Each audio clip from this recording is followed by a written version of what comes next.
জল করা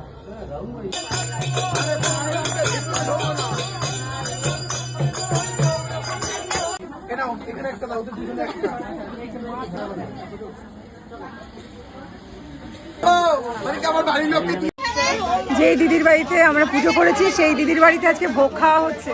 এই যে দেখো এখানে 64টা ভোগের আয়োজন করা হয়েছে। আমরা এখন সব ভোগ নিতে বসে আছি।